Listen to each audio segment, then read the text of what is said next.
Good afternoon. It's Wednesday, the 5th of October 2016, just after 1 o'clock. Welcome to UK Column News. I'm your host, Brian Gerrish. With me in the studio, Mike Robinson.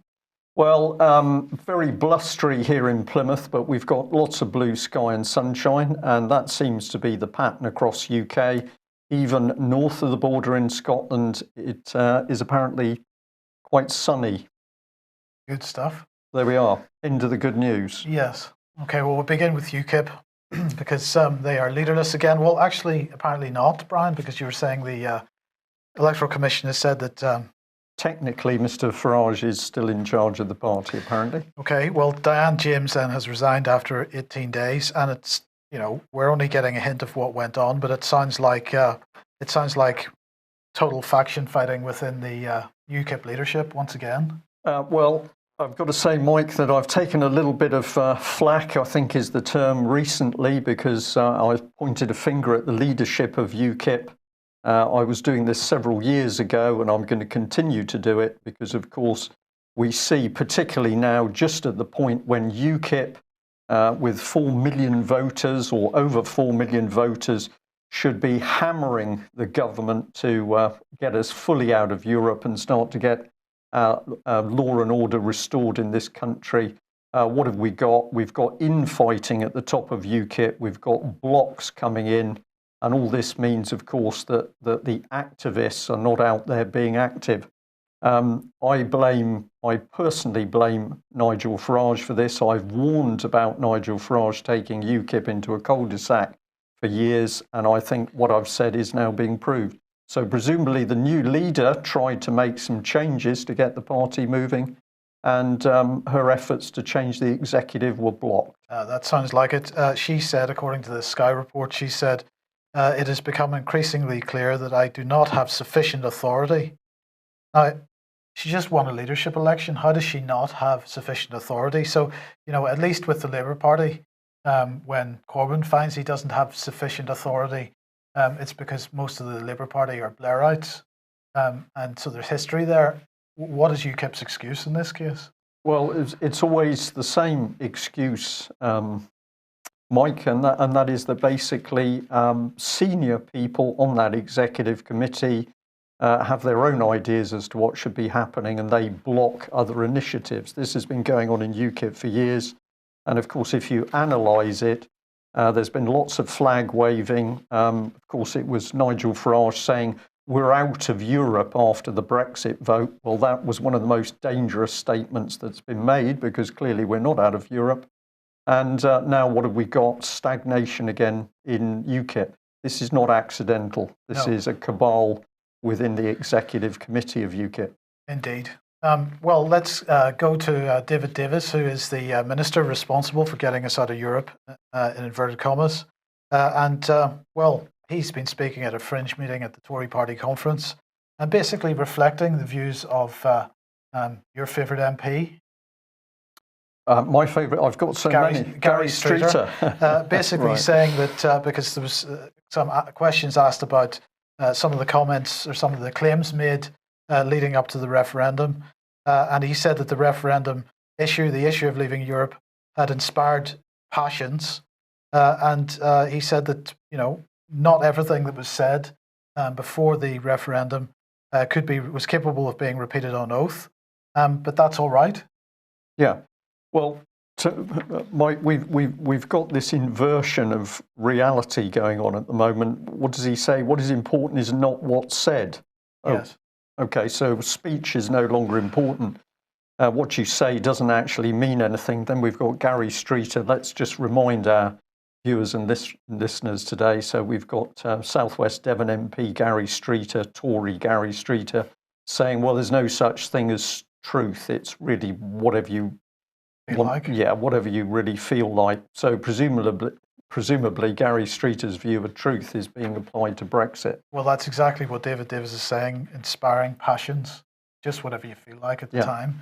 Of course, we're seeing all this type of rhetoric in the media at the moment. This is The Guardian today. We're witnessing nothing less than a Tory reformation, and he's discussing what's going on at the conference. And this view that the Tory party is changing in some way, that Theresa May is bringing a new brand of leadership of some kind, absolutely reflected on the BBC's Today programme this morning, pretty much coming from the same angle.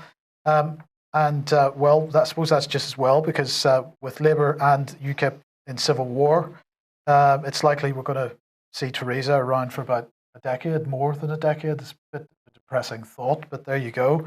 But this article from The Guardian, from Raphael Baer, promotes lies about what was announced yesterday, what we discussed yesterday. He said, nor does it matter that the measures announced by May as proof of intent, and he lists them: activation of Article 50 of the Lisbon Treaty and a great repeal bill to disentangle European and UK law, are less exciting than she made them out to be. So he's saying it doesn't really matter that they're less exciting. But the problem here is that Mr. Baer, he's correct in one sense. Her announcements were less than exciting, but he again states that the Great Repeal Bill will disentangle European and UK laws.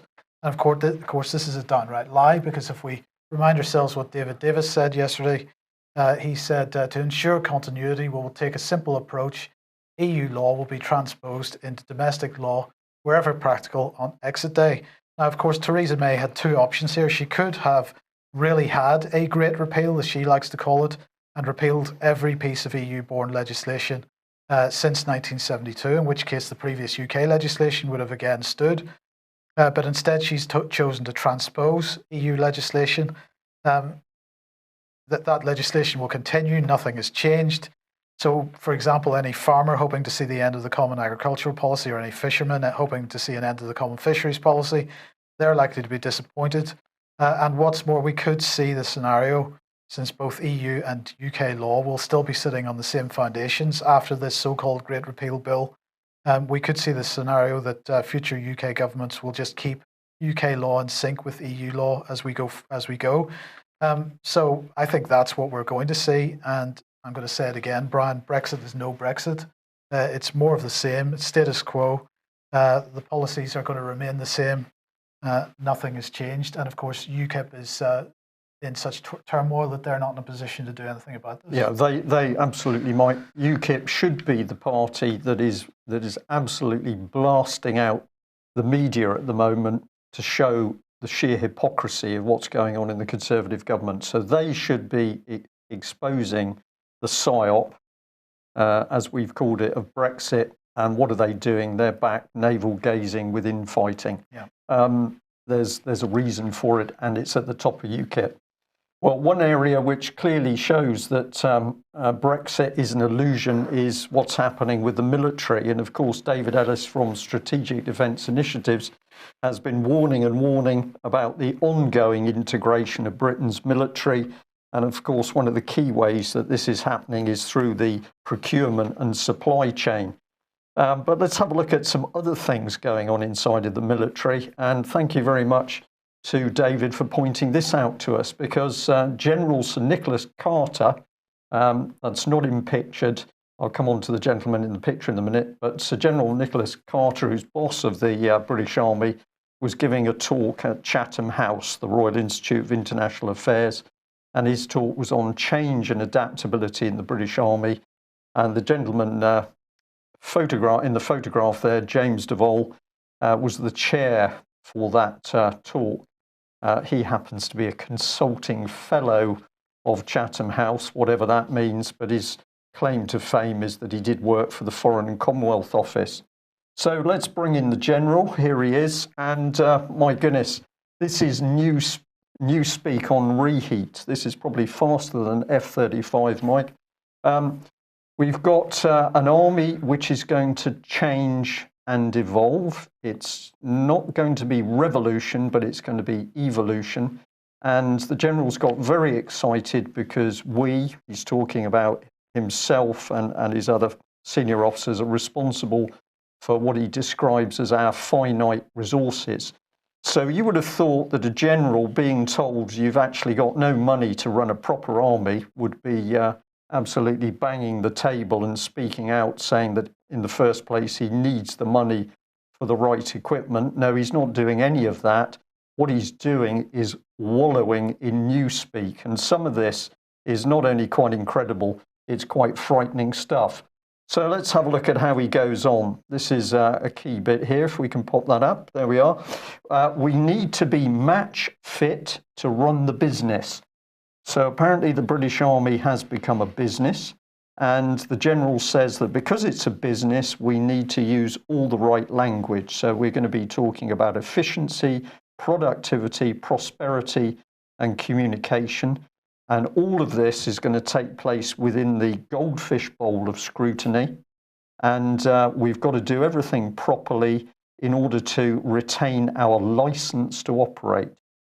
So it's a business. It's going to be looking at efficiency, productivity. Presumably that's measured in the number of dead people. And they're going to retain a license to operate. Now, is that a figment of speech, the license to operate? Or is he talking about something the public's not aware of? Well, that sounds very much like it, because government awards licenses to corporate entities whenever they're providing a service, right? Indeed. But he says here it's a business. There's no ifs or buts. That's the language. So let's bring in a bit more. And here he is. So he's talking about fusing all the available levers of national power against multiple audiences to deliver successful outcomes. You understand what's going on here, Mike? We haven't got enough money for decent armoured vehicles. We haven't got the right equipment, soldiers out in Afghanistan without the gear. But we are going to fuse all the available levers of national power against multiple audiences to deliver successful outcomes. And following the Forces Review 2015 and the Army 2020 review, I'm implementing my big idea. And he starts to wax lyrical about his big idea when he was a commander out in Afghanistan. But all of this is going to be summed as integrated action by the Army. And on it goes. He was talking about 77 Brigade. We'll have a little look at those in a minute. We need to change behaviour by non-kinetic means, soft rather than hard. New types of operational art. Distinction between peace and war has apparently become blurred, Mike. So the Army's deployed overseas. It's not because we've gone to war. It's presumably because everybody's got a little bit confused about whether peace is war or war is peace. And we need to be persistently engaged overseas so that we can understand them. And what he's saying about this is that he thinks that we've got to have the military permanently embedded in locations overseas so that we can really understand the local people and hence how we're going to use our non-kinetic means to rule over them. Isn't it mildly amusing that we were for a few minutes watching a TEDx this morning with Julian Middleton talking about cultural intelligence and how we've got to have cultural intelligence in order to understand people from other cultures and overseas.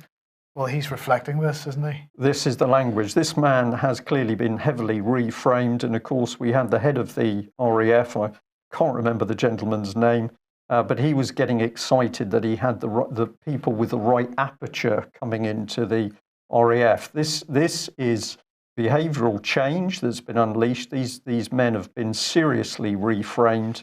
And I'm going to say this is some of the most dangerous language that I have ever read with regard to the people controlling British military. But of course, where does the policy come from? Well, let's come back to Michael Fallon.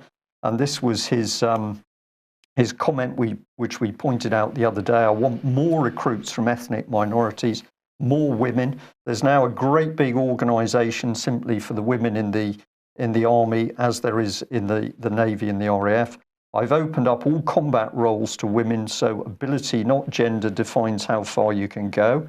So just think about what that actually means. Let's get the women into the front line. This isn't about tokenism, it's about talent. And in fact, the General himself gets very, very excited at that Chatham House talk about talent. So how can we sum up this? Well, this is part of the General's Twitter page. And he's got very excited here because the maximising talent stand was at the Royal United Services Institute Land Warfare Conference. And there it is, maximising talent. This is the Army's plan. Are you ready for this? We'll just I was going to say blow it up, but that's probably an unfortunate term. We'll expand it. And what are they actually doing? Well, they've got strategy, data, and science. We've got human performance. We've got talent development. We've got improving behaviours. So that's half the pie chart, is that sort of language. Before, people would have said, well, we need to have a training organisation and get people trained. But no, we're going to go for human performance, talent development. We're going to improve behaviours. We're going to win opportunities, and we're going to have employment contracts to get people really excited.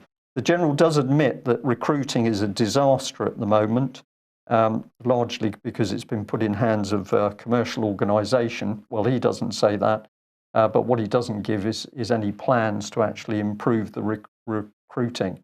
So this is the language supposedly driving Britain's military. And I wonder whether President Putin is lying in bed awake in fear, in awe of the acumen of the head of the British Army. Well, we might have a clue about that shortly, but we'll come on to that. I thought so. Well, let's bring in the 77th Brigade, which the General mentioned. Here they are. Encourage people to go and read this for yourselves. Some absolutely amazing stuff here. Let's have a look at it. 77th Brigade is a combined regular army and Army Reserve unit. It draws specialists on a nationwide basis. The new brigade aims to challenge the difficulties of modern warfare using non-lethal engagement and legitimate non-military levers as a means to adapt behaviours of the opposing forces and adversaries. And so we've got a variety of columns, a bit cheeky of them to use that name, I thought, Mike. We've got column number 1, planning support, focusing on the behavioural analysis of actors, audiences, and adversaries. Is this creating black ops, do you think? Using actors, do they mean actors? I wonder whether they do, perhaps. Providing the detailed synchronisation and delivery of effect, whatever that is. Highly deployable specialists to other parts of the armed forces and other government organisations. So presumably we've now got quasi-military people being embedded in other government organisations. That sounds good. And we've got professional specialists in security capacity building and defence.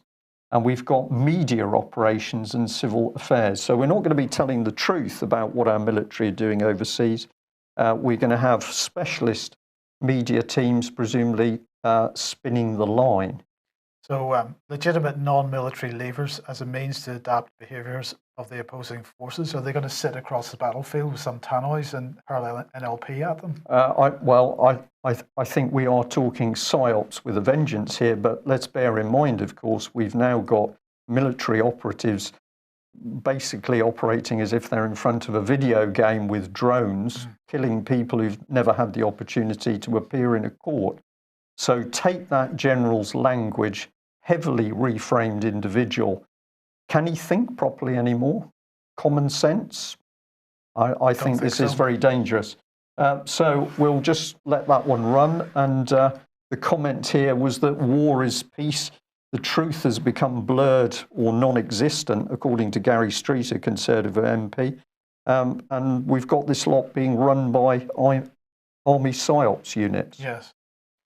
Well, another day, another exercise, and this time it's UK, New Zealand, Australia, Malaysia, Singapore, and it's the Royal Air Force Typhoon aircraft flown by one fighter squadron from RAF Lossiemouth, excuse me, and they are in Malaysia, taking part in an exercise there. Exercise Bersama Lima 16. It includes Army, Navy, and Air Force servicemen from the participating nations. So that's good stuff. And then the other piece of sort of war news at the moment is that Russia has announced that it's sending an advanced missile system to Syria. So this is the S-300 missile system going to Tartus.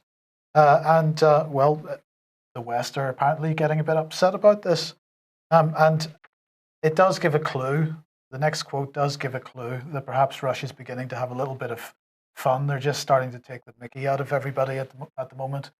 Because, of course, NATO has been saying for quite a long time. Don't worry about the missile defense shield; it's purely defensive. So Russia has issued a response from the defense ministry.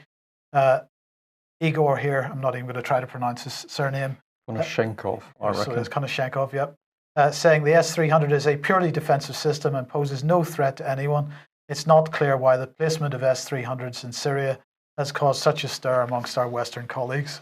So, you know, it's good fun for them to be able to get their own back here. Yeah, and what are we watching? We're watching the US, we're watching Theresa May, and of course the UK government just lost as to what they should be doing at the moment. Yeah. They're still in the theatre of newspeak when presumably the Russians have decided to get serious. Yes.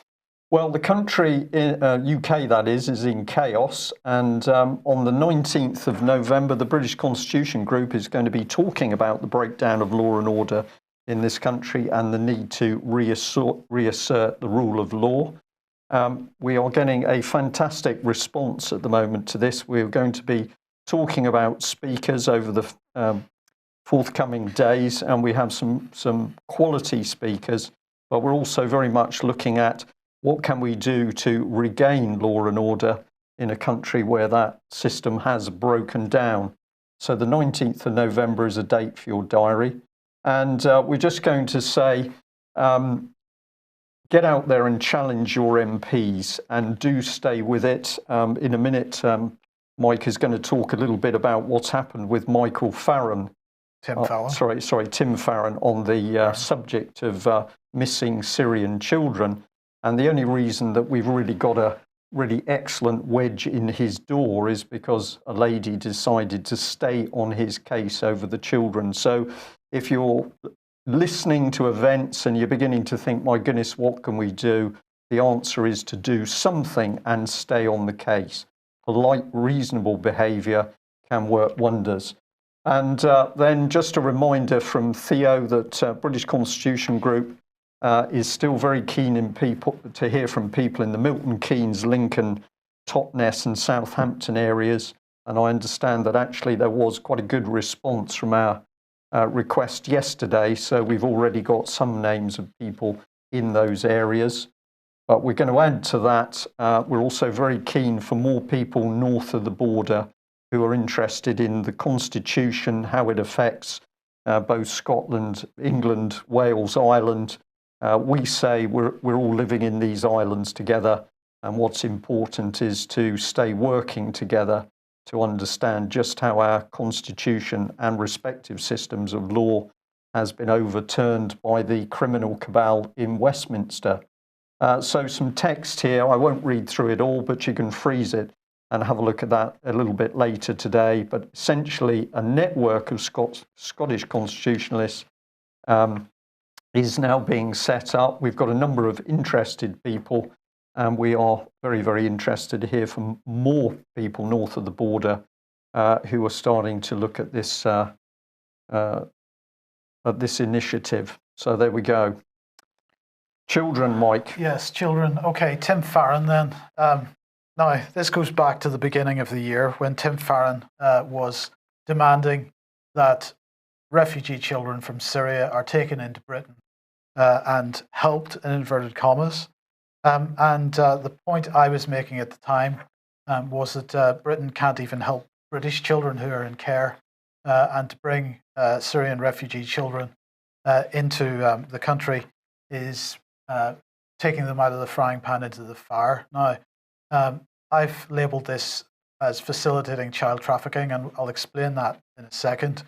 But basically, Tim Farron refused to answer the simple question at the time from me, what he would do to prevent children that are being brought into this country as refugees, being put in care, what he would do to prevent them disappearing into the system, or more importantly, disappearing out of the system into child trafficking child trafficking rings. Would he be tracking these children until the age of 18, personally, or not? And he refused to answer. So if you remember, I asked at the time for other people to get involved. Now, the key point here was that I was highlighting that 140,000 children, according to the Home Office in 2010, 140,000 children going missing in the UK each year. Now, most of those children come back. Some of them don't. And the key point we were making at the time is that nobody knows. Nobody knows how many children disappear, not only from the care system, but from society at large, and just disappear, never to be seen again. So this report here was from 2012. It was the all-party parliamentary group for runaway and missing children and adults. And the inquiry was co-chaired by Anne Coffey MP. Well, basically they were saying that there is a scandal going on in England involving children missing from care, and until recent cases of child sexual exploitation in Rochdale and other places put the spotlight on the issue, it was going on pretty much unnoticed. And according to the report, 68,000 children in care in the UK, and they said that local authority with responsibility for a child is required to report whether they have run away for more than 24 hours to the Department of Education once a year. Data for 2011 shows that 930 individual children went missing. Using this measure of going missing for over 24 hours, police figures suggest 17,000 incidents and 5,000 individual children going missing from care every year. The report went on to say there are also major problems with the quality of data collected on trafficked children. The number recorded by CEOP, approximately 300 between 2007 and 2010, is widely thought to be the very tip of the iceberg, and the lack of robust and comprehensive data was also identified by the inquiry as the key obstacle to keeping these children safe. So the key point here is this report was written in 2012, 4 years ago. Nothing has changed since, and this report was pointing out that this problem had gone on for a very long time. Now, as Brian says, one person in particular, and that's Lottie, was on Tim Farron's case and has stayed on Tim Farron's case, and she wrote an email to him. Its text is probably a bit small, so it's hard to read, so I'll just read it out. It says, Mr. Farron, I'm very pleased to hear the news that you will host an urgent summit to discuss unaccompanied asylum-seeking children who have fled conflict, poverty and persecution. I feel this is a long overdue and perhaps a little late. I'm hearing the closing of the stable doors after the horses have bolted. In 2015, you raised the motion for leave to bring a bill re-asylum. Had you not then, in 2015, given any thought to what would become of these children once on British soil? Had you not, in 2015, given any iota of thought to how these children will be kept safe from harm? And so she goes on. Now, Mr. Farron didn't reply, as he didn't reply to me. And eventually, he was written to again. He's written to several times, but eventually the email went, Mr. Farron, are you hiding? Please answer my emails. And this apparently did garner a response. So let's just have a look at what Tim Farron had to say. He said, like you, I was shocked and appalled to see the figures last month, which showed that hundreds of refugee children are currently missing in the UK. These numbers are absolutely disgraceful. Unaccompanied refugee children are some of the most vulnerable in our society, and it's likely that many of these missing children will now be in the hands of traffickers and gangs. That's quite an acknowledgement from Tim Farron. He went on to say, the government must urgently review its process to ensure that children can't simply vanish from care. Once Parliament returns from its recess period on Monday, I will formally ask the new Home Secretary to provide details about what concrete measures her department is taking to ensure that unaccompanied refugee children who arrive in the UK are monitored and kept safe by the relevant authorities, and locate the hundreds of refugee children who have gone missing in the UK in the last 5 years. Rest assured, that is still an incredibly important issue for my party, and myself and my colleagues continue to work to pressure the government to take more refugees from Europe and ensure that they're kept safe once they're here. Well, the key point here, Brian, is it not, is this idea from Tim Farron that he was shocked and appalled, but the government must urgently review its processes. No mention of a police investigation, no mention of... It's incredible, Mike. The publicly released figures were that over 300 Syrian children had disappeared in this country. And Tim Farron says, well, what we need to do is really have a look at our procedures. Right. Children have disappeared, 300 of them. There should be a police investigation immediately, and they should be on the case of what's happened to these children, and they should stop all of the other procedures for bringing more children if they can't guarantee their safety. And the key point is that government procedures were reviewed in 2012. Nothing has changed. So what's the point of having another review? I'd just like to put Tim Farron's photograph back on the screen here. And I want to ask this man, what are you personally going to do to identify the locations of these 300 Syrian children that have already disappeared in this country, as you were warned that they would? Yeah. At the start of the year, you were warned that they would disappear. They have disappeared. You've done nothing. You're going to do nothing. And I think I'm going to ask everybody today to start putting some serious pressure on this man, because this is the man who started the campaign to get these children into this country in the first place. Yeah. So this is the situation. It's not 1 or 2 or 10 or 30 children disappear. The government is aware over 300, I think the figure was 325 or 328 children simply disappeared. And all Tim Farron can say is, well, we need to just review our procedures. These children might be being tortured, they might be being used for sex films, whatever it is. And he just says, well, we need to review procedures. And it's taken him since January 2016 to come up with this pathetic reply. Well, why does he think like that? I think we get a clue from this document. This has come from the British Embassy in Dublin. It's in relation to the Doherty family. And of course, what is this? It is a complete and utter fob off. It thanks the gentleman for his letter of the 16th of August regarding Mr. and Mrs. Doherty. The letter was originally sent to Boris Johnson. Well, of course, waste of space there. I've been asked to respond. I regret to inform you that we're unable to comment on individual consular cases. I can, however, advise you that the British Embassy in Dublin is fully aware of the circumstances relating to the Doherty family and the children. So he's saying, the gentleman, Harry Carberry, who is intimately linked with Scotland, that the British government knows that these children have been taken off their parents without one scrap of evidence for why those children have been taken. So he's admitting he knows that, and then he's saying, but we're not going to do anything about it. This is exactly the same as Mr. Farron. And what we've got to remind ourselves is that this is Theresa May. Theresa May, Home Secretary at the time these children disappeared, Home Secretary at the time the Syrian children disappeared, and of course Home Secretary at the time that a disastrous inquiry was sort of set up. So this is the rubber stamping that the British government knows it is involved in the stealing, trafficking, and ultimately torture, murder of children. It openly knows this is going on, and it simply says to the British public, we don't care whether you're worried about the situation at all. It's absolutely in our faces now, and the reason that the British government cannot investigate is because the trail of child abuse leads straight back to members of Parliament who are running all of the organisations which say that they're there to protect children. And if we remind people, and certainly if you haven't seen the interview or listened to the interview with the Metropolitan Police officer talking about how government ministers, local authorities, charities and other individuals close down police investigations into children in London, please listen to that.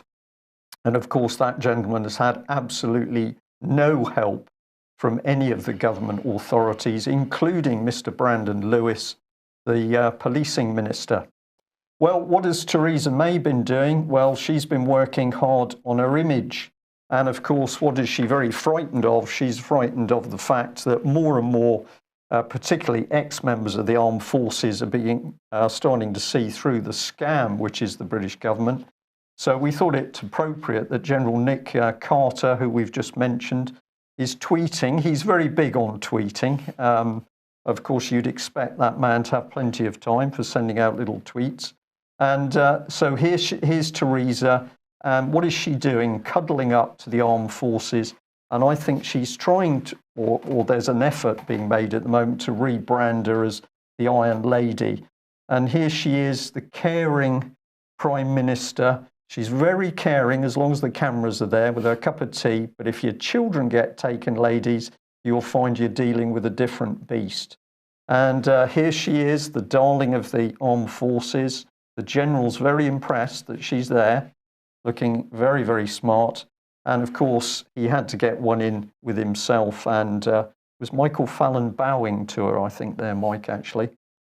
So Theresa May is being heavily rebranded as the Iron Lady. And presumably this is because she's totally incapable of running the country. This is another puppet. Indeed. Now, TTIP may be dead in the water, but as we've been reporting for a number of weeks, Theresa May is determined that the UK is going to be a global leader in free trade. So what is the point here? Well, she is rebranding Britain. We are going to be Global Britain since Brexit. Global Britain is a hashtag on Twitter if you're following the Foreign and Commonwealth Office. Britain, the Britain we build, she says, after Brexit is going to be a global Britain. Now, we have been wondering for quite some years now, actually, which is going to be the main route to global government. And would that be through the United Nations and its policies, or would it be through the Commonwealth? Well, both is probably the answer, but certainly the Commonwealth is now taking a much more leading role. So it's perhaps no surprise that Baroness Scotland is promoting this today, that the Commonwealth should be an honest broker for member states who want to move from the shock of Brexit, to solutions. And of course, what are we talking about? Free trade solutions. So what does she have to say? The Commonwealth is 53 countries, and the challenge of Brexit faces all of them. Our role is to be an honest broker. We have a team of trade and economic experts examining all angles of the likely impact of the UK's decision to leave Europe on Commonwealth countries, and that will form a key part of our discussions in Washington, D.C. this week. They're publishing an analysis of the possible economic implications, and she went on to say again that her role is as an honest broker. So basically, TTIP, everybody says, is failing. Whether that is the case remains to be seen, but nonetheless, global Britain is going to be pushed forward.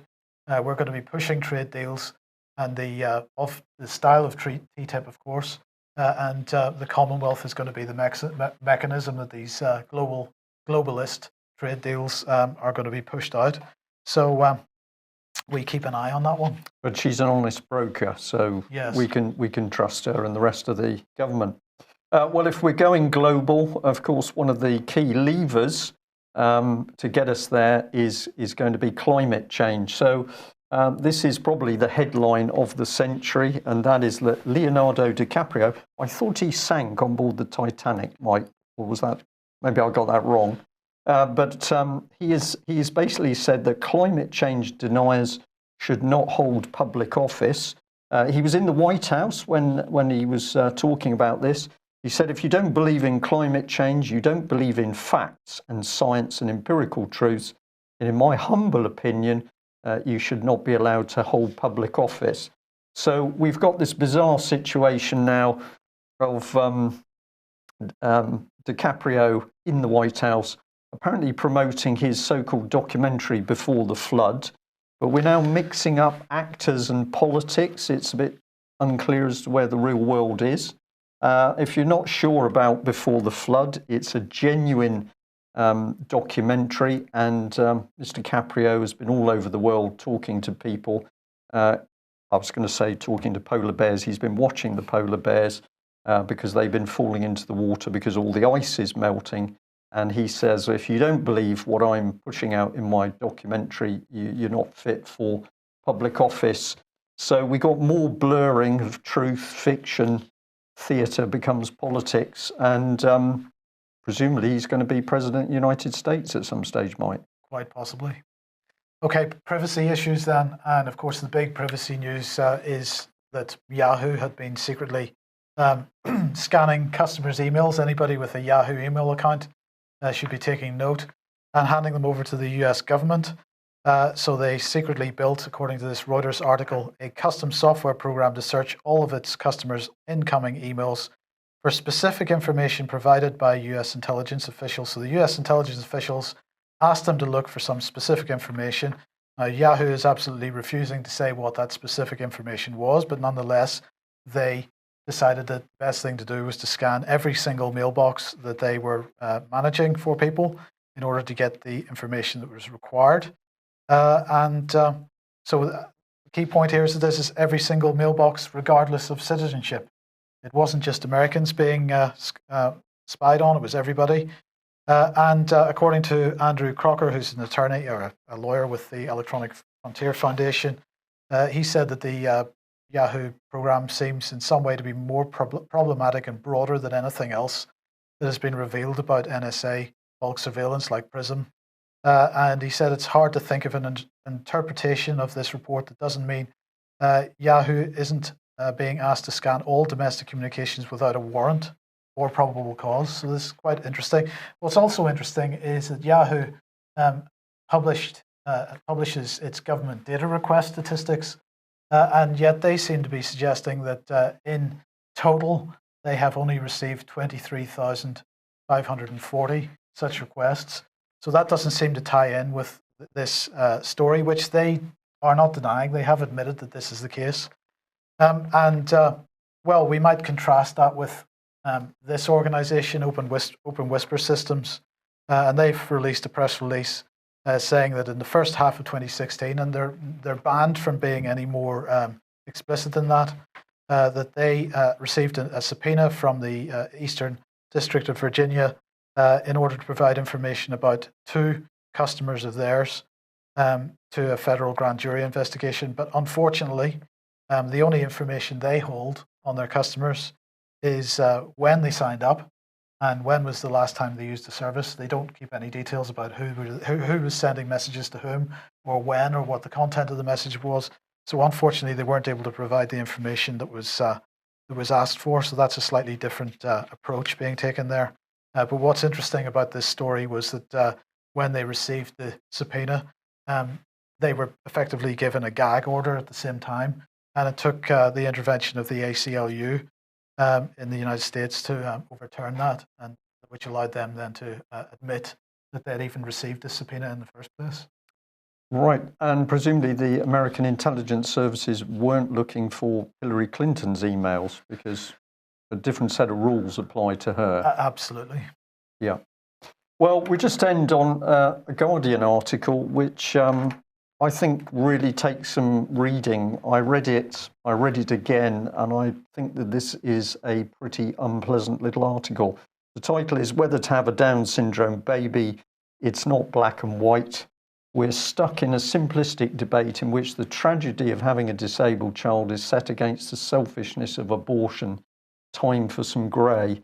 Well, this woman certainly stirs the grey pot, and I read this article against the background that we see a government increasingly saying, well, if you're too old, you can't work and pay your taxes. If you're disabled, you can't work and you pay your taxes. We'd rather just help you off the planet with a little bit of whatever it is. So I think this is another article moving towards basically saying we don't want people with any form of disability in the new society. And that's a society which seems to be coming in pretty quickly. Before it goes out of my mind, it hasn't escaped us that we've apparently now got an order for new UK ballistic nuclear submarines, never mind the right or wrong of that order. But we found it highly amusing that apparently the steel is going to be provided by France, because presumably the Conservative government has succeeded in closing down British steel production, with a little bit of help of the Kinnock family, of course, who was involved, and of course Common Purpose. So here we've got another example that we're supposedly out of Europe in a military sense. No, we're not, because we're beholden on the French to even produce the steel for those vessels. This is treason, Mike. And of course, as you said earlier, the steel then get the specification for the steel. Of course. So the French. Yeah. And we still haven't heard anything about the manning of our forthcoming aircraft carriers. But the UK column said that once the aircraft appear, if indeed they ever do, we can expect to see the need for French forces, French crews to come in to help man those aircraft carriers. The word is treason. We're watching a complete breakdown of law and order in the UK, and that itself is best evidenced by the fact that over 300 children disappear, and the British government says, well, we don't really care. we may need to review policy, but we don't care. Thank you for joining us. To help us do what we do, we need your support. If you haven't taken out a donation with the UK column, please consider doing that, or maybe make us a donation. We do need your help to do what we do, and we would like to expand. Thanks for joining us. We'll be back at the same time tomorrow. Bye-bye. Bye-bye.